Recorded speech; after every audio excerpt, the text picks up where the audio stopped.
Nous parlons la langue des êtres humains. Nous parlons la langue des êtres humains. Et quand nous disons Jésus-Christ, Jésus-Christ, nous t'aimons, Jésus-Christ, tu es merveilleux, tu es merveilleux, tu es bon, tu es grand. La langue des humains, là, ça ne peut pas. Il n'y a pas de mot dans le dictionnaire qui peut expliquer l'amour de Dieu.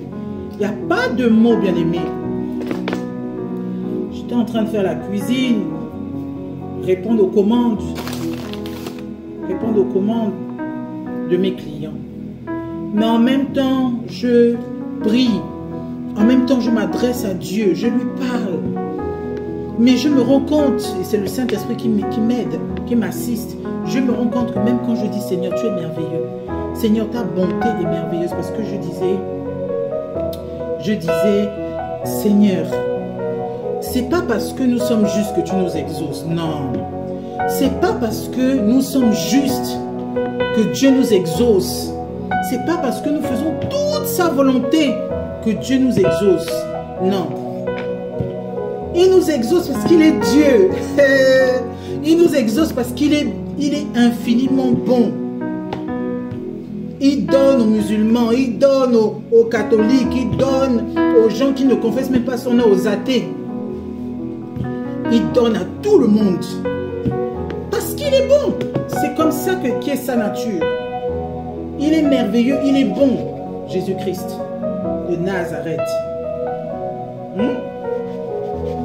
Il est merveilleux, il est bon, Jésus-Christ de Nazareth. Il est puissant. Il est puissant. Donc, bien aimé, Jésus-Christ nous exauce parce qu'il est bon. On ne compte que sur sa bonté. Il y a même des paroles, des psaumes qui parlent de ça. La bonté de Jésus-Christ. On ne compte que sur sa bonté, bien aimé. On ne compte que sur sa bonté. Parce que si c'est être juste là, personne n'est juste ici, ce n'est même lui-même seul. Personne n'est digne, il nous fait juste grâce. C'est juste la grâce de Dieu, l'amour de Jésus-Christ. Voilà pourquoi, même quand nous prions à un moment donné, nous sommes obligés de déborder en langue. Nous parlons en langue, nous parlons la langue des anges. Pourquoi la langue des anges? Parce que c'est la langue que Dieu connaît. Même s'il connaît la langue humaine, c'est la langue que Dieu d'abord connaît. C'est cette langue-là, la langue des anges. La langue des anges. Donc, nos mots humains sont tellement petits, sont tellement ridicules devant un aussi grand Dieu que nous débordons, nous parlons en langue. Lorsque nous prions, là, nous parlons en langue, nous parlons des merveilles de Dieu en langue. Dans Acte 2, là-bas, quand le Saint-Esprit s'est posé sur les apôtres, il y en a, les étrangers qui étaient là, même les Juifs qui étaient là disaient, mais on l'entend parler des merveilles de Dieu dans notre langue. Il parlait des merveilles de Dieu. Il parlait des merveilles de Dieu. Donc le parler en langue, c'est pour parler des merveilles de Dieu. Quand le langage humain est limité, bien aimé. Le langage humain est limité. Il faut qu'on parle en langue. Il faut qu'on parle en langue. Ça fait quelque chose dans le spirituel lorsqu'on parle en langue. Lorsqu'on parle en langue, on témoigne notre amour à Dieu. Et on témoigne notre amour à Dieu. On lui parle en langue, dans un langage qu'il comprend d'autant plus. Et même que les esprits impurs ne peuvent pas comprendre. Bien-aimé, Jésus-Christ, c'est le chemin, la vérité, la vie. Il n'y a pas un autre chemin, bien-aimé. Le chemin de la gloire, ce n'est que vanité. Le chemin du succès même, ce n'est que vanité. Le vrai succès dans ta vie, là, c'est de reconnaître que Jésus-Christ est Seigneur. Oui, c'est ça le vrai succès dans ta vie. C'est d'avoir le caractère de Jésus-Christ, l'amour, la douceur, la bienveillance. Être capable de livrer sa vie, être capable de donner sa vie pour son prochain. C'est ça qui fait la qualité d'une personne. Même quand on regarde même les hommes de ce monde, hein, même Martin Luther King et tout ça, les gens qui ont donné leur vie pour les autres ont toujours eu des qualités supérieures. Des qualités supérieures d'amour. Levons-nous, bien-aimés, pour être ces personnes qui donnent de l'amour. Pas seulement pendant la Saint-Valentin. La Saint-Valentin, c'est une fête commerciale. Nous devons aimer notre chéri ou notre mari, notre femme. Tous les jours, bien-aimés. Les fleurs, je ne dis pas qu'il faut acheter des fleurs tous les jours, mais les fleurs de temps en temps à ta femme. Des petits cadeaux de temps en temps à ta femme. Lui montrer que tu l'aimes. Prouve-lui que tu l'aimes. C'est quasiment tous les jours. Parce que Éphésiens 5 nous parle de l'homme. Hein? Comment l'homme doit être avec sa femme. Éphésiens 5 nous dit quoi? Marie, aimez vos femmes comme Christ a aimé l'Église. C'est fort, hein? Comme Christ a aimé l'Église. Vous savez comment Christ aime l'Église? Est-ce que vous savez comment Christ aime l'Église? Au point d'avoir donné sa vie. Au point d'être patient, indulgent, conciliant. Il s'abandonne lui-même, il meurt à lui-même. Regarde lui-même qui est Dieu. Lui-même qui est Dieu, il ne sait pas regarder comme Dieu. Il est venu comme un simple homme, mourir à la croix. Mais quelle humilité! Quelle grâce nous avons eue! Quelle grâce nous avons eue! Regardez l'humilité de Jésus-Christ, mon Dieu. C'est-à-dire que lui, il ne regarde même pas ses intérêts. Il n'a pas regardé à la joie qui lui était réservée. Il n'a pas la joie qui lui était réservée. Il n'a pas regardé à ses intérêts. Il n'a pas regardé à ses intérêts. Non, il n'a pas regardé à ses intérêts. Pour lui, il s'est dit, j'aime tellement le monde. J'aime tellement le monde, mon église, mon ecclésia. J'aime tellement mon église que je vais me sacrifier, je vais donner ma vie. Je vais donner ma vie, je vais tout faire. Et lorsque nous sommes dans une relation avec Jésus-Christ, nous nous apercevons qu'il écoute nos prières, donc il nous écoute, il est attentif, il prend soin de nous, il exauce nos prières, il nous protège, il prend soin de nous, il nous donne, il nous fait grâce.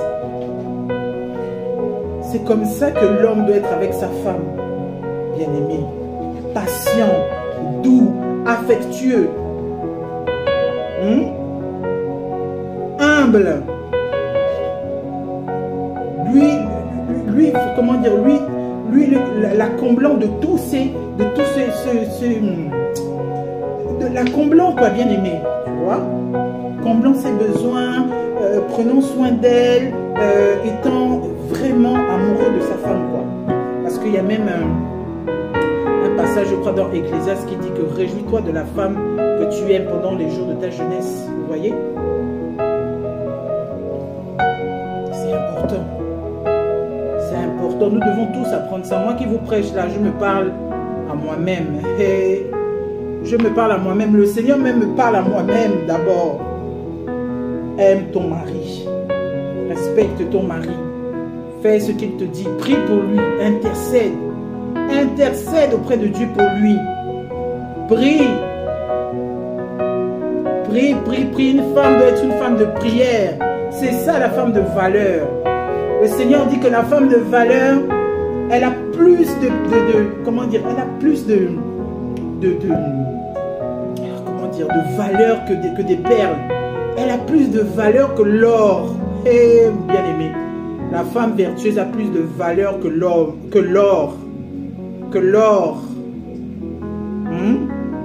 Ça veut dire que c'est une femme qui a un grand prix devant Dieu.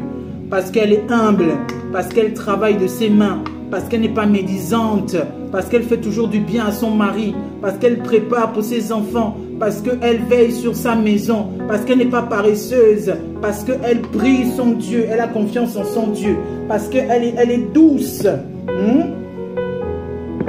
On dit que la douceur brise la méchanceté, brise la colère, la douceur. Un mot de douceur peut incliner le cœur du roi. Et c'est comme ça que Esther était, la reine Esther. Elle a incliné le cœur du roi à cause de sa douceur, de la grâce qui était sur elle. Un esprit tranquille qui met toute sa confiance en Dieu. Voilà comment les femmes doivent être, bien-aimées. Voilà comment les femmes vertueuses doivent être. Dieu ne nous a pas appelés à être séduisantes. Dieu ne nous a pas appelés à être sexy. Non, non, non, non, non. Dieu ne nous a pas créés pour ça. Au contraire, il a envoyé Jéhu. Hein? Il a envoyé Jéhu tuer Jézabel. Elle était en train de vouloir elle voulait le séduire parce qu'elle savait que son heure était finie. Donc elle voulait user d'artifice, elle s'est maquillée, ceci, cela. Elle savait que avec son maquillage, peut-être elle pensait qu'elle allait séduire Jéhu. Et Jéhu n'a même pas eu pitié d'elle, même pas un peu.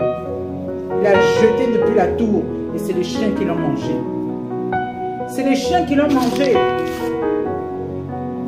Hein? Ne soyez pas de Jézabel qui voulait dominer dans votre foyer vos hommes, qui voulait vous changer la nature que Dieu vous a donnée.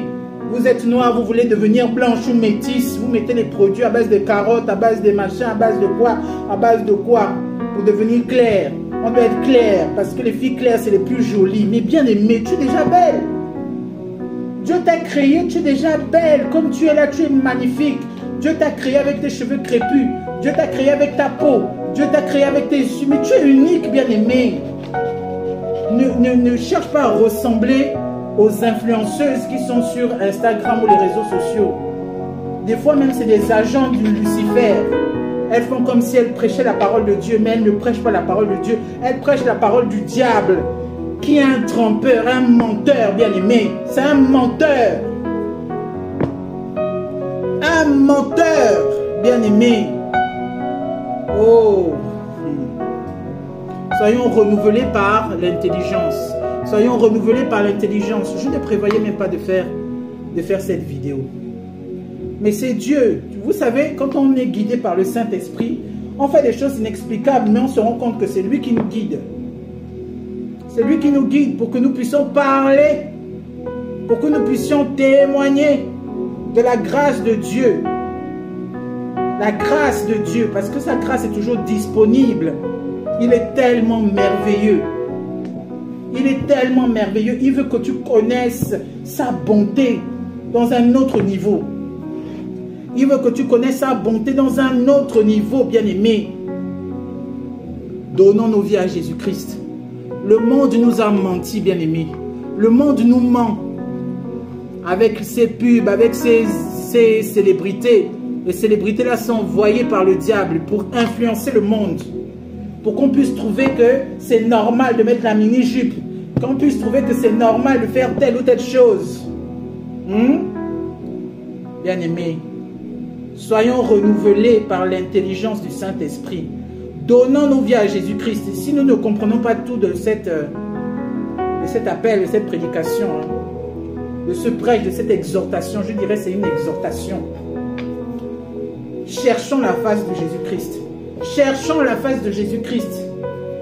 Même quand tu as des doutes sur ce que ton pasteur t'a toujours appris, ce n'est pas le pasteur qu'il faut regarder, bien-aimé. C'est Jésus-Christ qui est mort à la croix pour toi. Ce n'est pas le pasteur. Regarde ce que la parole de Dieu dit. Aimé, sors du sommeil. Sors du sommeil spirituel.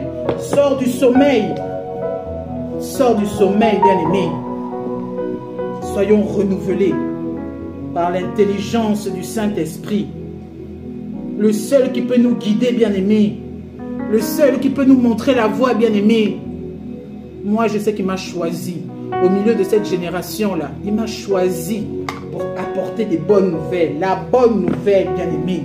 Même si tu es tombé, Dieu peut te relever. Il est capable parce que nous tous, nous sommes tombés. Oh. Nous sommes tous tombés un jour. Nous qui avons prêché, nous sommes tombés. Nous avons demandé pardon à Dieu. Et nous sommes là en train de vous dire que la grâce de Dieu est disponible. Alléluia.